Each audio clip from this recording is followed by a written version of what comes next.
Right, let's get into it then. Let me just get my intro, my script Oh, up. you've actually got a script. Kind of. It's a kind of script.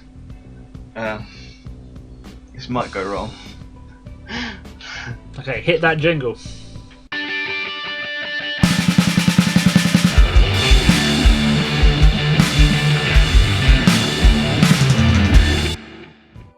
Bonjour, hot bienvenue sur la figue Fourcast. Mon nom est Sam et je suis régio par mon bon ami Damien. Comment vas-tu, Damien? Do you have that in English? Hello, and welcome to the Figure Forecast. My name is Sammy Drip Drip, and I am joined by my good friend Big Daddy Cross. How are you doing, Big Daddy Cross? Is what Google's telling me. That's just what Google's saying. I'm doing pretty good. If any of our listeners speak French, please let us know how badly Sam butchered that intro. But I'm sorry. It was a bit of an inside joke from earlier today. Yeah, wasn't really expecting that, but it was funny. It was quite funny. Right, let's move away from speaking French because otherwise we're going to be doing it for the entire episode and not know what we're saying. It's been an interesting week since we last recorded. I've had a little bit of COVID isolation, and unfortunately, not a great result. You do realise that this is a audio medium, and people can't see your eye roll when you say COVID isolation. That was just a me thing. That wasn't for the listeners. Okay, fair. We also had a bit of a disappointing result in the football, but bloody hell, that was this week, wasn't it? That feels a lifetime ago now. But in terms of wrestling, it's been an alright week, I think. We had the second live show from AEW. We didn't really get to talk about it much last week, but they've now aired two with crowds. Yep. So, and this weekend, WWE starts their crowd shows again. SmackDown airing tonight, then Money in the Bank and Monday Night Raw. So we'll be able to talk about that next week, and hopefully they can put on some good shows with a crowd in attendance. You feel like they might have saved some stuff for this time, so let's hope it is good, because AEW this week is breathing down the neck of WWE in terms of ratings. They beat them in the key demographic, apparently. I saw it on Twitter today, so that is not good for Monday Night Raw. Monday Night Raw is poo though, isn't it? And AEW is killing it every week, and the return of crowds is definitely enticing for me to watch, so I imagine it's for a lot of other people. And by all accounts, it was a really good show. I'll be watching tonight, Friday, in the UK, as it shows on ITV2, just after Love Island. Very handy. Well, I may tune in to watch it tonight, I might watch it tomorrow, but I will be tuning in to watch Friday Night SmackDown, because I do prefer WWE. I'm making the mistake again, and it's the first one back. I want to see if they've got any surprises, especially before a pay-per-view. They normally like to have big go-home shows. This is a special one, and hopefully there's some shock twists. Well, on that subject, I do have a potential spoiler, so if you do not want to hear it, skip forward like a couple of minutes or something now. So I read a potential spoiler that Becky Lynch is returning at Money in the Bank this Sunday. Apparently she's booked for the show. Don't know what capacity that is in, but she is coming back apparently. I have seen some rumours. And also Goldberg's apparently coming back in the coming week. Yeah. Not quite as keen on Goldberg as Becky Lynch. No, not really keen on that one. But there is a space for Becky Lynch on the card. There is a champion who has no challenger on Money in the Bank. So, are you talking about Bianca Belair? I am. We could. Could it be possible that on SmackDown Bianca retains to Carmella and then a certain Becky Lynch comes out and challenges her. Maybe. So, alright.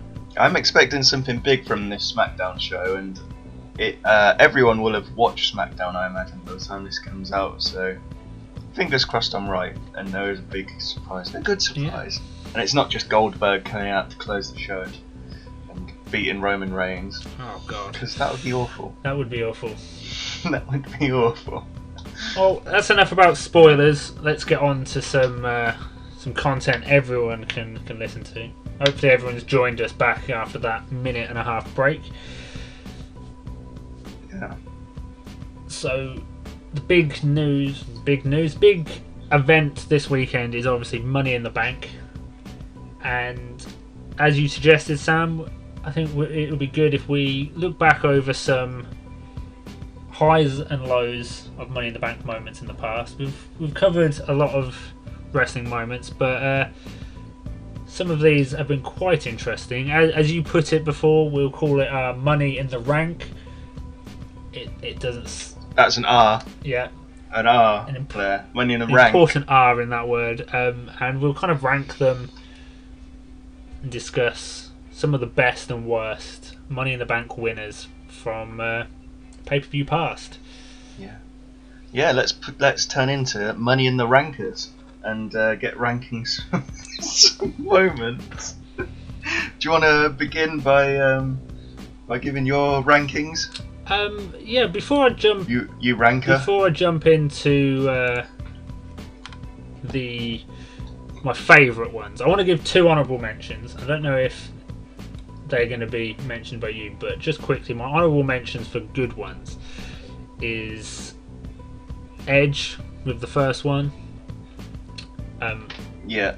And I want to give this an honourable mention. I know a lot of people hate this one, but Asuka from last year. Obviously, okay, that's interesting. The twist was it being revealed that she didn't win Money in the Bank. She won the title because Becky Lynch had to relinquish it as she was pregnant, and it would not be suitable to wrestle while pregnant. And although I don't feel like it was handled the best, which is why I'm not actually picking it, I wanted to give it an honourable mention because it was such a nice moment, I think, when they did that reveal for Asuka and Becky Lynch. Like, we had no Thunderdome, it was empty arena at that moment, and I think it was a good moment. So, although in terms of Money in the Bank briefcase holders, not a lot happened with it, I wanted to give it an honourable mention for being such a wholesome moment. Cool. I agree. It's not sort of one of my favourites, but I guess it's a moment, if you want to call it a moment. I'm going to jump ahead of you and go in for my favourite Money in the Bank cash-in, if you want, or holder. And it's a pretty obvious one. You may well have chosen it as well. We haven't discussed before this, but it's Seth Rollins. I loved Seth Rollins back then, post-Shield, when he was in the Authority, that Weasley heel. He just played it so well. And of course, the cash-in is probably the best Money in the Bank cash-in ever. I'd say, personally for me anyway. I remember watching WrestleMania. I think we were together watching it actually. I believe so, and, I think I was on my bed and I leaped out of my bed when he came down to cash in. Oh, it was just such a moment, and for it to finally be cashed in the main event of WrestleMania, it's just one that will go down in history. Much like the Hell in a Cell moments we were talking about last year, sort of defined the Money in the Bank. Yeah, heist of the century, I believe, was the phrase Michael Cole shouts out at the close, which for a Michael Coleism was spot on. I remember going into the main event, trying to work out what WWE were going to do. Roman Reigns was not well received by the fans at that point, but nobody wanted. He wasn't the Roman that we know now. But no one wanted Brock Lesnar to keep the title. That kind of run had become stale. It was like, what were WWE going to do to get themselves out of this? And Seth Rollins cashing in was the answer. Like, I'm not sure, but I think it might be the first time as well someone put themselves into a match that was ongoing rather than challenging. Yeah, I think it must have been. Afterwards. Because Cena sort of challenged Punk a week in advance. Yeah, we had a couple of challenges in his, advance, but I think that's the first time when someone's joined a match in progress. So, yeah, a very good top spot for great Money in the Banks. The reign as briefcase holder was really good as well. So. Oh yeah, 100%. Yeah, definitely. It's just a shame that that title run was cut short by that injury that he got in a house show against Kane. Really is. It really is. I'm so salty about that because it was literally a couple of nights before I was meant to see Monday Night Raw in Manchester in, like, I think it was 2015 now. Bloody hell, that's a long time ago, isn't it? Makes you feel old. Yeah, that is. 5 years ago, we were 22. That is a long time ago. So one of my favourites is more for the reign as the holder of the belt of the briefcase. But I feel like that's the good story you can kind of tell. Most of the short ones I tend not to like, although I am going to contradict myself with that in a little while. But one of my top ones is The Miz. Now, the title reign and cash in, I don't think was anything too special. But I really liked the heel character that The Miz portrayed whilst he had the briefcase. And I mean that as presumably the first time, not the most recent I was just going to say. Yeah. I'd kind of blanked the most recent one from my memory for a second there. Yeah, no, the original 2010 run. I think it's 2010. Yes, 2010. Could be wrong.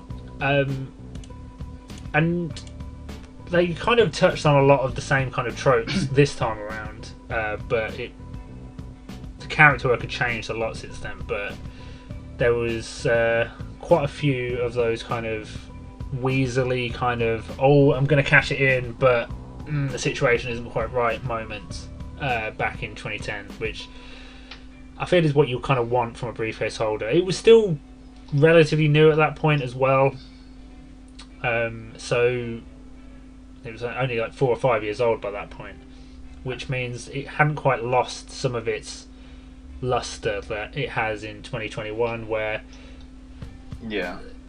certain champions. It definitely needs some revamping of the Money in the Bank at the minute. That's why I really hope we get some strong winners this year. Because it definitely has lost a bit of its shine, unfortunately, over the last few years.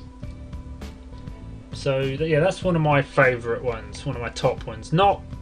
Didn't have a particularly good cash in, if I remember correctly, and the title reign for The Miz wasn't exactly the best. That WrestleMania match, pretty bad, all things considered. But I thought he was a really good holder of the briefcase, so gotta put it up there for one of my favourites. Yeah, I'd completely agree. And back in 2010, I don't know if you remember, but I loved The Miz. I absolutely loved that guy. I had all of his shirts, like the ones that said "I'm awesome" and stuff like that on it. So yeah, I was a Miz fanboy back in the day, so I'm definitely not going to argue with that. Moving on to my next favourite, my second favourite, I'm going to say Dolph Ziggler, from probably around the same sort of time period actually. It must have been sort of 2010, 2011 from memory, and I can't really remember much of when he was actually the briefcase holder, but I think when I think of that reign as the briefcase holder, I think of when he cashed it in on that episode of Monday Night Raw, and that huge reaction from the crowd. It was just insane, and I've just got the picture of him holding the World Heavyweight title above his head after winning it. It was just, like I said, another one of those moments that define the briefcase, and that's what you hope for when you have a Money in the Bank holder, that they cash in a situation like that and you get a reaction like that. It was just incredible, so definitely has to be up there. Yeah, I think I spoke about it last week about that reign as champion being one of my favourites for Dolph Ziggler. So yeah, that cash in was such a big moment to start it, and it was his whole. If I'm remembering it correctly, it was during his whole kind of run with Big E and AJ Lee. I think it was, yeah. I'm pretty sure it was. I think I remember a time he tried to cash in and it didn't go right, and it's like Big E just carrying him out, like draped over his shoulder, like after getting like knocked out or something. But yeah, another really good run. I feel like most of the runs work best with a kind of heel character, and it's definitely like, I feel like it's kind of the heel equivalent to the Royal Rumble win. Like, I think a Royal Rumble win suits a babyface better than a heel, and Money in the Bank suits a heel better than a babyface. So there. It's because it's such an opportunist thing to do, isn't it? Cash in when the champion's down and vulnerable. So it definitely suits the heel. Definitely does. That's why there was such, like, I know I mentioned it earlier, but I remember the feeling of deflation when Cena challenged Punk for the next week, because you just knew that he wasn't going to win. Yeah. And yeah, it's that sort of, it's designed for the pop of the crowd when the briefcase holder comes down, when the champion's down. So yeah, heel holders are so much better. Before I give my second favourite, I will say that talking about calling it in early, Rob Van Dam called his shot in early, challenging Cena to the title match at the one night only pay-per-view. Is it called? Oh yeah. One night stand. Sorry, not one night stand. One night stand. So it can. That was pretty incredible. That was the second holder, so it can work. That I was never much of an ECW fan, having never watched the ECW basically before that point. So I didn't really. And WWE ECW was garbage. Yeah. So I didn't really get all of the hype and stuff. But if you was a fan of ECW, that moment and that entire stuff was like, has got to be peak WWE for ECW fans. So do you remember Cena throwing his shirt into the crowd and then throwing it back at him and spitting on it? Yeah, that was a hostile crowd. Oh yeah, 100%. 100%. WWE's Golden Boy got fucked. So on to my second favourite. I just mentioned a few minutes ago that I like the long runs with the briefcase because I feel there's a lot of storytelling you can do.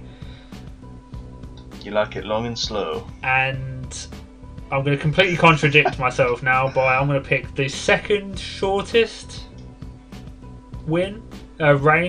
Maybe third shortest, I can't remember. There's one of the women's reigns that were quite short. But I'm going to pick Dean Ambrose. He won it and cashed in after 58 minutes, same night. And the reason I'm picking this is because it was the night that all three members of the Shield held the title.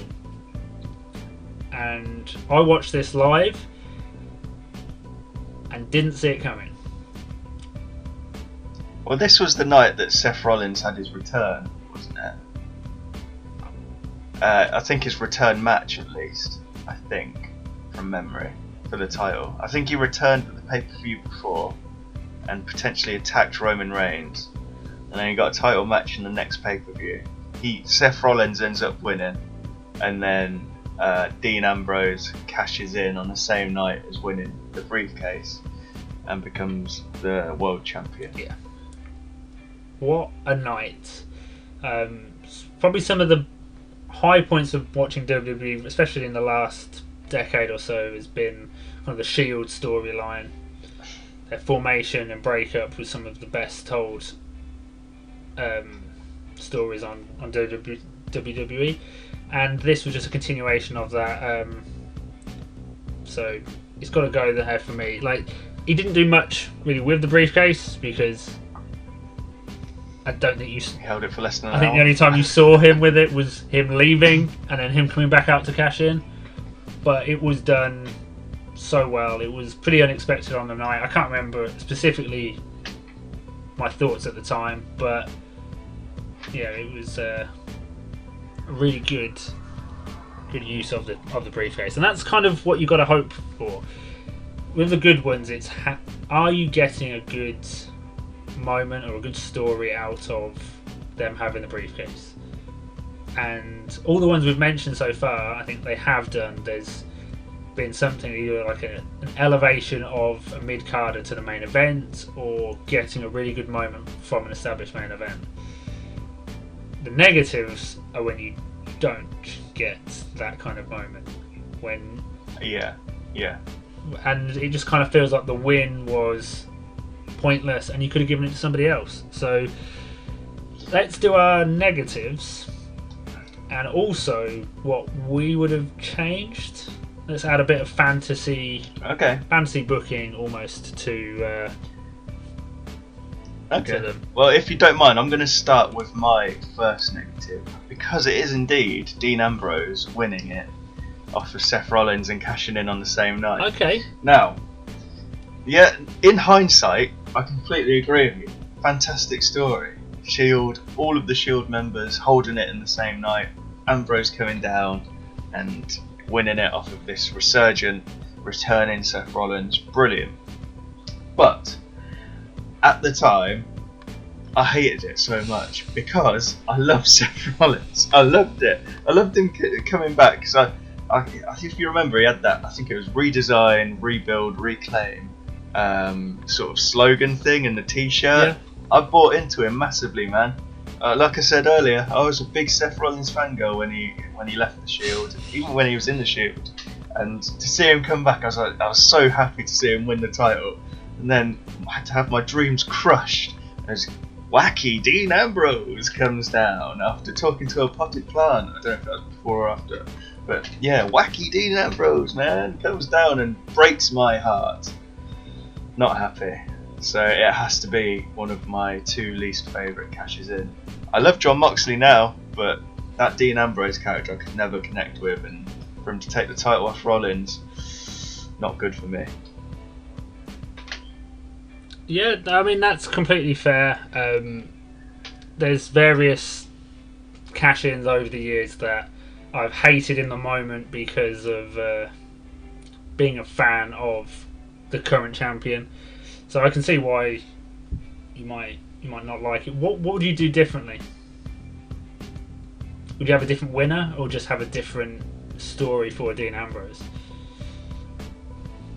Well, like I said, now I don't think I would change it whatsoever. I think it was actually probably a fairly good cash-in. I was going to say a perfect cash-in.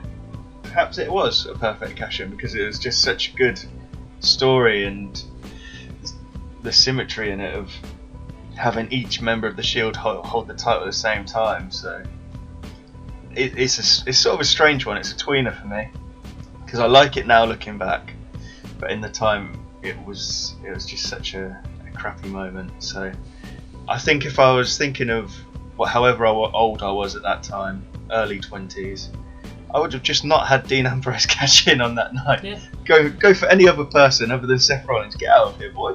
But now I wouldn't actually change anything, to be fair. So fair play WWE of the mid 2010s. You did a good cash in there.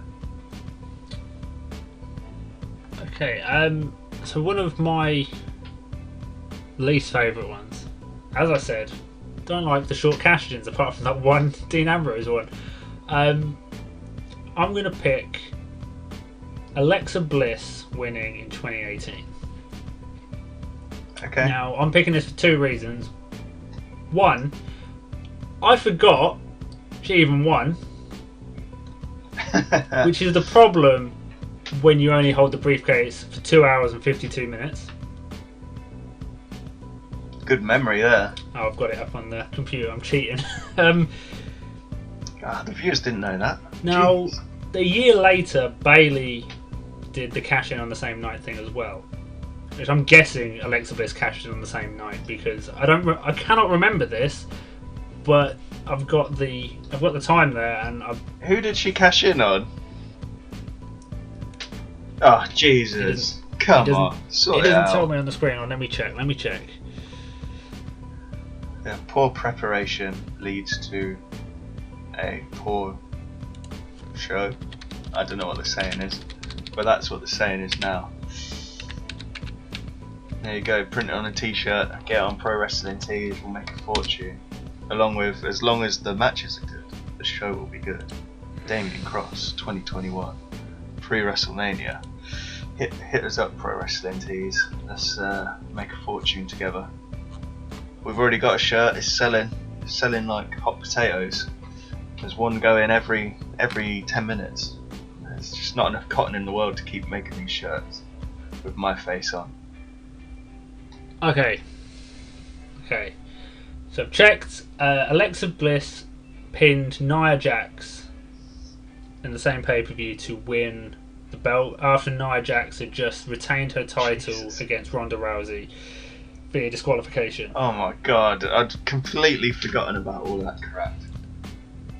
I forgot that Nia was even champion. Jeez Louise. Now, I'm changing this because one, there's basically no moment of that is memorable. I don't remember her winning. I don't remember the match where she cashed in, and the title reign I don't think was very long either. I think it was just kind of a hold the title until they can put it on Ronda Rousey kind of title reign. Yeah, I'm sure Ronda beat Alexa for the title. I think so. I want to say. So this match should have been pretty good. It had Alexa Bliss, Becky Lynch, Charlotte Flair, Ember Moon, Naomi, Natalia, Sasha Banks and Lana, which is enough of a variety of wrestling styles in there that you should be able to get a good Money in the Bank match from. It's arguably one of the strongest lineups for Money in the Bank match.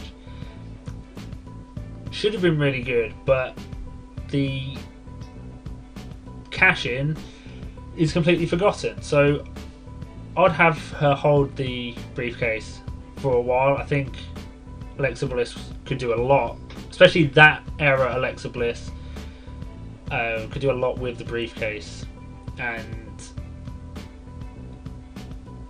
do it in a different way to Carmella the year before, who obviously had James Ellsworth running the interference kind of heel character. So it's a different kind of style and would probably have a more memorable Money in the Bank cash in and potentially title reign.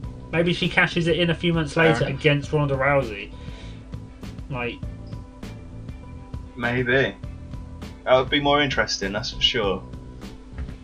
That is for sure. And who knows, maybe we'll get Alexa Bliss winning the Money in the Bank this Sunday, because theoretically she can just mind control everyone in the match, make them all lie down, and she can just climb the ladder, get the briefcase, walk out without even breaking a sweat. Easy night. She's going to use her magic. I'm raising my arm and no one can see it, but she's going to use her magic and raise the briefcase when someone's about to catch it. Now, what's the bet that someone goes to the top of the ladder? Tamina, for example. Nobody is Mina. She's just joined the Money in the Bank ladder match today, Friday as we speak. Didn't even get announced on SmackDown, poor woman, just on Twitter. She goes to the top of the ladder, gets the briefcase, opens the briefcase for some strange reason on top of the ladder, and what's inside of there? Lily makes her triumphant return in front of fans at the pay-per-view. It scares her. She drops the briefcase into Alexa Bliss's arms. What's the bet? I don't want to put money on that. I don't want to jinx it just in case it happens. I've got a bad feeling something like that is going to happen. Like, for example, whoever it is grabs the briefcase on top of the ladder. The lights go out. The briefcase disappears as the lights come back on. Lily's in their hands, and then Alexa Bliss is standing there with the briefcase in her hands. I've just got such a bad feeling something like that's going to happen. And if it does, I really hope that they boo it out of the building. I so hope that they boo that stupid doll into hell. That would be the worst win in Money in the Bank history. Is your least favourite Money in the Bank winner, win, whatever you want to call it, but what's your least favourite one? My least favourite is Braun Strowman from a few years back. Now, I didn't particularly mind him winning the Money in the Bank. I thought perhaps it could have gone to someone better because I've never been the biggest Braun Strowman fan. However, if I'm not mistaken, he is one of these that challenged their opponent in advance, and he challenged Brock Lesnar and lost to Brock Lesnar in a match, I believe. Potentially in Saudi Arabia. I'm not sure. I could be wrong on that one. I think I might be wrong on that. But I don't know. It's just the fact that I'm not a fan of Braun Strowman. A match between Braun Strowman and I was about to say Bobby Lashley, Brock Lesnar even. It's just, yeah, it's two big beefy boys, but it's not very inspiring. From what I remember, the match wasn't particularly great, and Brock just went over clean on him. I feel like if you're going to put it on Braun, that was the time to sort of capitalise on him, because from what I remember, that he came out of the Roman feud where he was tipping over bloody trucks, ambulances, whatnot. He got put in a bin lorry at one point, I think, from memory, by The Miz. And it was sort of peak Braun Strowman in WWE. It's the peak of his powers. That's when you put the title on him. If I was to book it differently, I wouldn't have had him do a surprise cash-in, that's for sure, because it's Braun Strowman. Look at him, he's massive. He doesn't need to sort of capitalise on someone that's already down. And I don't think he was a heel at that point. I think he was kind of like a tweener. Yeah. Like, he was sort of classed as a bad guy if you want, but the crowd were kind of into him because he was this guy that can flip lorries and whatnot. So I think it was a good call to have him challenge in advance, but I think he's got to go over. He's got to go over Lesnar, and after that, it was just flat. It was just flat when he lost, and he never sort of recovered from it. Yeah, it's one of those ones where it didn't do anything for the character, like him holding the briefcase and coming out of it. It didn't help really anyone. Lesnar was already like the final boss of WWE, so it didn't help him. It didn't help Braun. It kind of almost felt pointless. I do have a way of fixing it, because there was a pay-per-view match, which I think was the one before he cashed in, where Braun came out at the start of the match, and it was like, oh, is he just going to put himself in the match between Lesnar and Reigns? And no, Braun was being smart, and he said he was going to challenge whoever won. Unfortunately, Lesnar attacked him during the match, just took him out, and then won the match and left. And it was kind of a disappointing end. Like, it was just like, oh, we're not getting that match. On to the next pay-per-view, I guess. I would have had that cash-in happen. Like, Lesnar, Roman have one of their classic matches, and a worn-out Lesnar afterwards has to face Strowman, and I'd have had Strowman win. It was the time he should have capitalised on him. It was the height of his popularity, and it wouldn't have hurt Lesnar because he's had to wrestle two people back to back. Like, yeah, you can have a 2-3 minute match between Lesnar and Strowman. Have Strowman kick out of one F5, or have him power slam Lesnar. Lesnar kicks out. Lesnar F5s him. Strowman kicks out. Strowman power slams him again. No kick out. Like, it was. There's so many ways, isn't there, that you can just get over it and make both guys look good coming out of it. Like, these weren't particularly entertaining matches in terms of work rate and stuff, but they were interesting in what was going to happen. It was kind of like when we had Lesnar versus Goldberg. Like, we weren't expecting a 5-star classic over 40 minutes, but like, you built into the hype and you got what you wanted out of those matches, didn't you? It was just big hit and move after big hit and move, and that's what you need between super heavyweights. If you want, you don't want a technical classic. You want them to just absolutely lay it out and be entertained by two massive men. Yeah, why they didn't capitalise on Strowman, I'll never know. But such a waste, especially knowing what we know now. Yeah, now that he has left. I feel like my next one is a bit of an obvious one, but it is going to be Otis from last year. I think that's completely justified. This should have been one that we were talking about, of what a good thing it was. But every mistake WWE could have made with this, they did. He was really entertaining when he had the briefcase. It was capitalising on his popularity last year. And nothing came of it. He lost his teammate in Tucker. He lost Mandy Rose. Then he lost the briefcase to The Miz. And he got it back, and then he lost it again to The Miz. And then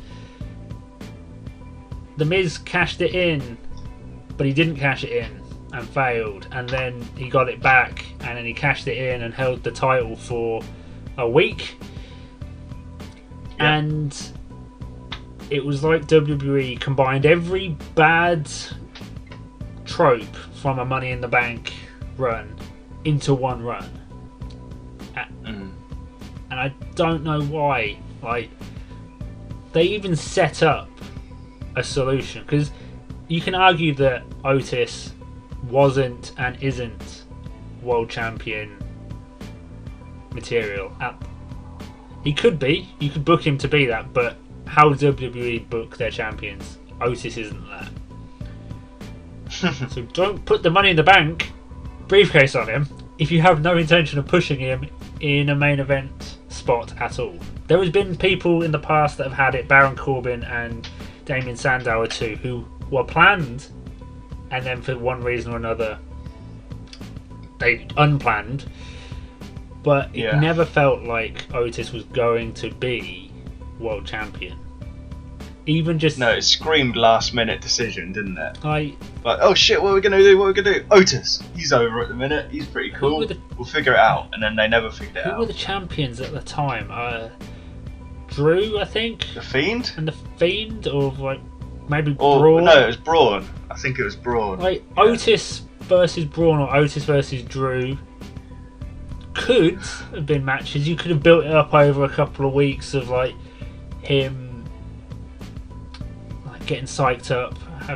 But Otis even had the title when Roman became champion at SummerSlam, I think. Yeah, I'm sure he had the briefcase then.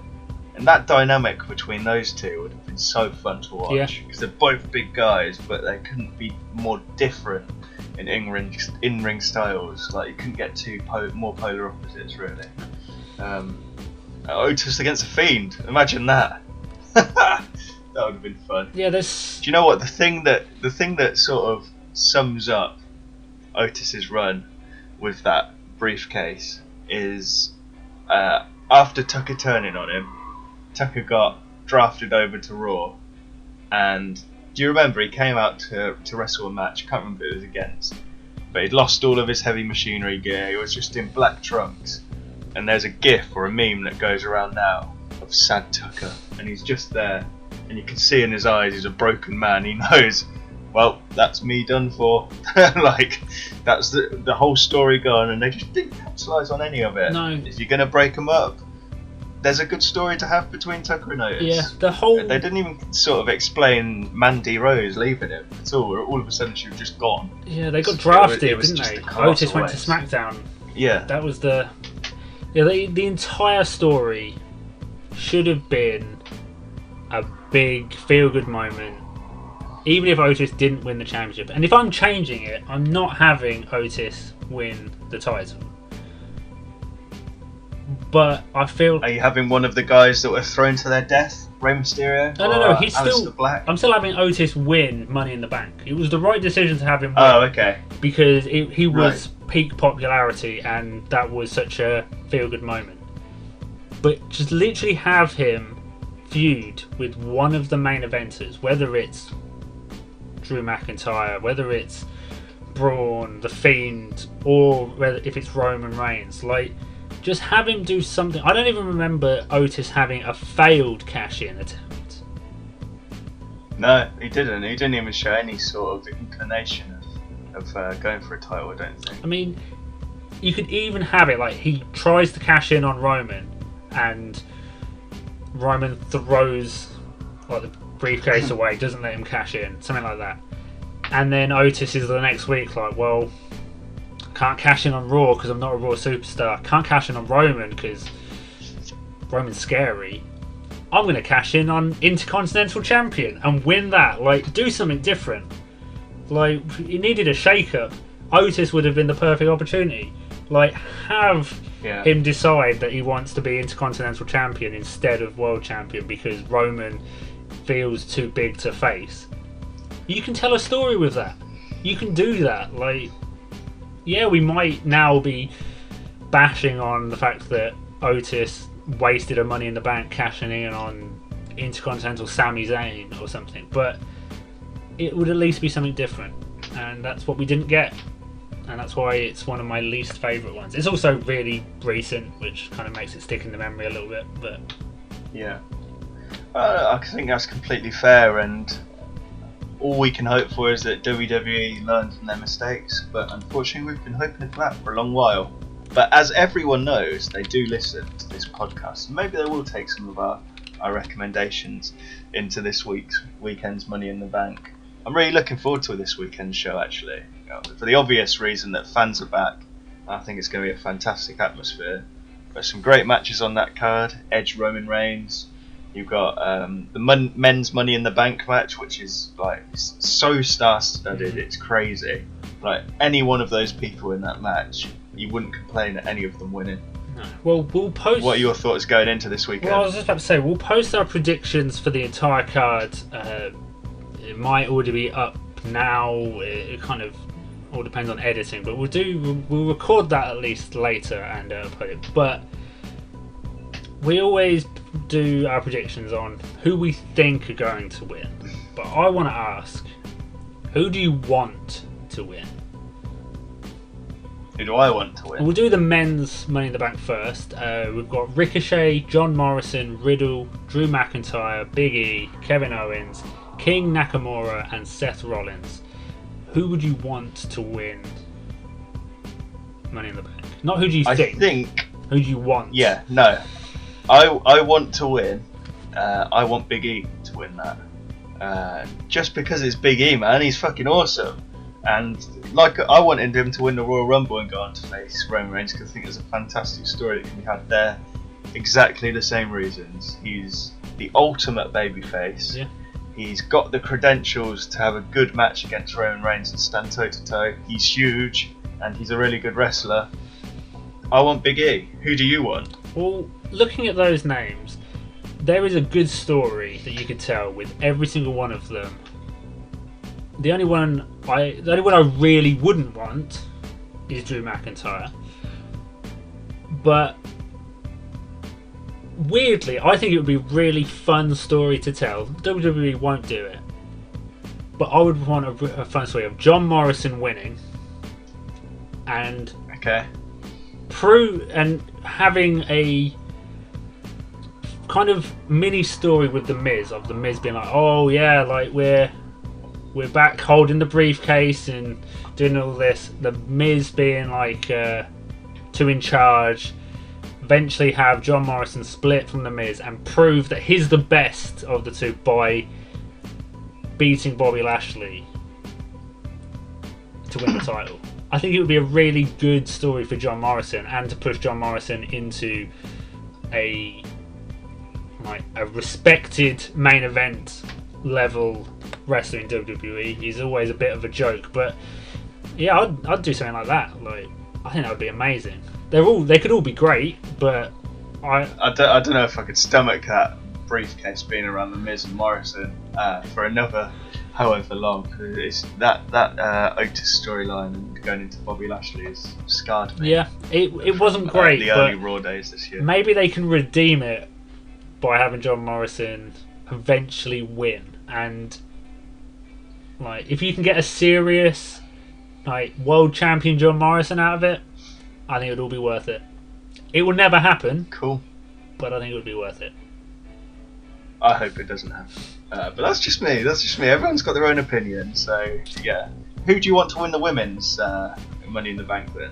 Again, a lot of the wrestlers in this match could have really good stories. The key ones being Asuka, Naomi, Alexa Bliss, and for me, who I'm picking, Liv Morgan. I've really enjoyed the underdog kind of story where they're trying to stop her from being in the match, making things really difficult, and I think her character, despite being a face and historically not being great with a briefcase, I think could benefit from having that briefcase.